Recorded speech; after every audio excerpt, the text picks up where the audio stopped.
actors, even though a lot of people don't think this, are people, and people like to work. And television, you show up, you've got some dependability, and that can be nice for an actor. So, but besides the sort of dependability, unless something gets canceled, it's sort of about how exciting is the project. I think, film, TV, just is it good, I think is a question most people probably ask themselves. I mean, there's so much incredible TV being made because there's so many great outlets for it at the moment, streaming and cable, who aren't afraid to make stuff that's genuinely, original and strange. And so why wouldn't you want to work in that medium? It's just that sometimes they make too many episodes of things, and the thought, like Rob was saying, of being in some sort of strange suburb for 8 months of the year is just gives me the heebies. Yeah, they'll be like, bring your family. Yeah, I'm like, they don't want to live in a suburban hotel. Can you imagine me trying to drag a 15-year-old?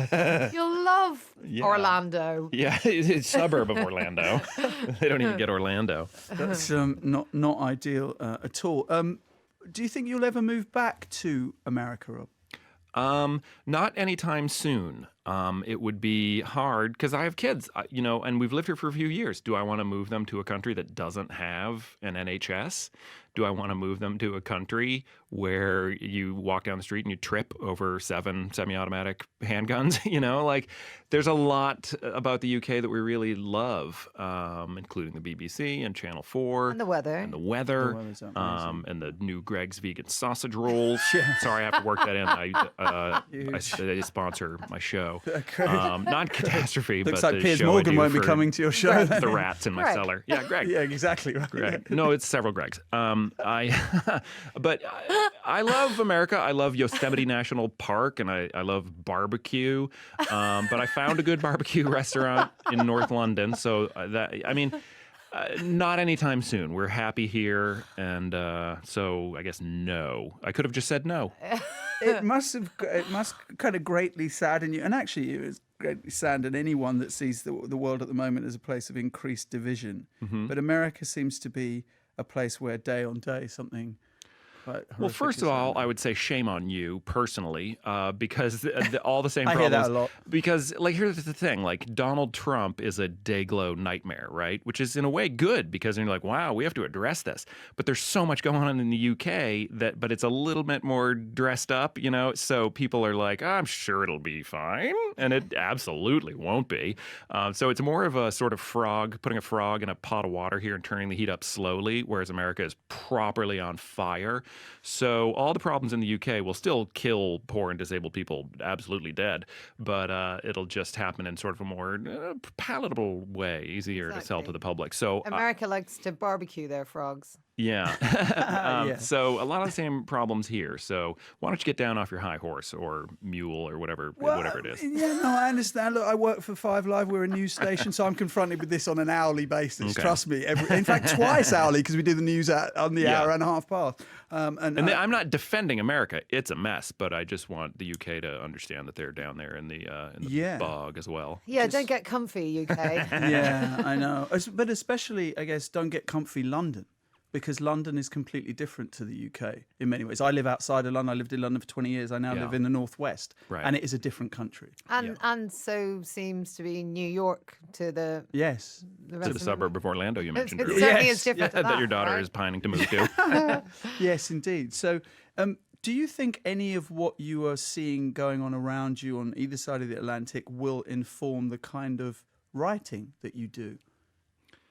Well, we address sort of modern contemporary politics do get into Catastrophe Series 4 more than they have in previous ones, only because you kind of really can't ignore it now. And like we said earlier, wanting the show to be realistic, that's a part of everyone's reality more so now than it has been in the last 30, 40 years. So we do feel that we do have to include that. But we do try to approach it from a more oblique angle.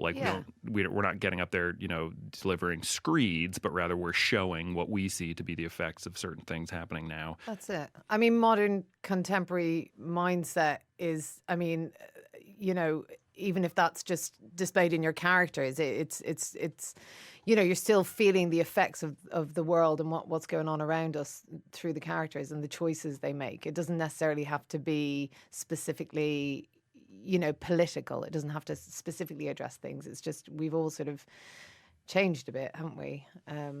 How we live our lives and how we think and stuff. And if that feeds into the world you're creating and the characters you make, then that's kind of enough for me at the moment anyway. Well, when Brexit reaches Hackney, that it's really got deep into the national psyche. It already has. So then being political outside of life as a comedian, because of course you are human beings as well with families and friends, etc. Was that a difficult decision to make, to be kind of public about your political opinions? In such a divisive time as we live? No, not for me. And I don't know if your listeners are aware, but my son Henry passed away from cancer earlier this year. And so we had, my wife and I and my other sons and Henry spent a tremendous amount of time in hospitals and felt the magnificence of the NHS firsthand, a lot more than a lot of people who grew up here and lived here and die here even will, because of the amount of time that we spent in NHS hospitals. And it was so magnificent and so wonderful, even in its current underfunded state. And we were so blown away, especially me, having spent the first 4 decades of my life in America with the private healthcare system.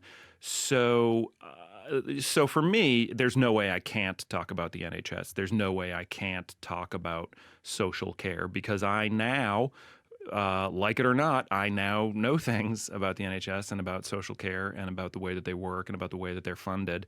And I'm not going to shut up about them, because the lessons I learned were difficult to learn, and during a very incredibly painful time of my life that continues now. So I'm going to talk about the NHS. I'm going to talk about social care. I'm going to talk about education. And if anybody has a problem with that, they can kiss me on something that you'd have to beep out. Yeah, so that's how I feel about that. That connection with the NHS through Great Ormond Street, what were in those times of darkness, the most revelatory moments for you? Well, I'm insane about nurses. I'm insane about the people who come in and sweep the floors, and the porters and the ambulance drivers that would transfer us from one hospital to another for chemo and stuff. So all the support staff and all the, quote, unskilled workers and stuff, and people from all over the world, literally, the amount of human kindness that we saw and experienced was truly unbelievable. And then the social care, when we went home, and we had to have social care because our son was quite disabled by the surgery to remove his tumor. So, like, doctors are great. And it's great to go to school for many years to get those skills and stuff. But just the face of human compassion that we saw was very special. And so that's just special as it happens. But then you realize that so much of that is in danger because of certain choices, and they are choices. May admitted herself, some months ago, that austerity was a choice, and those choices kill people. They kill people dead. They kill kids dead. They kill disabled kids dead. Not our son. He had cancer that would have killed him anyway, but other people. That results in a human toll, and those people have names and they have families, and so it was interesting because we knew how special it was because we just felt it in our hearts. But then we knew, knowing that it's under threat just makes me, I'll fight in the street for the NHS, and I know that a lot of people will, and that's good.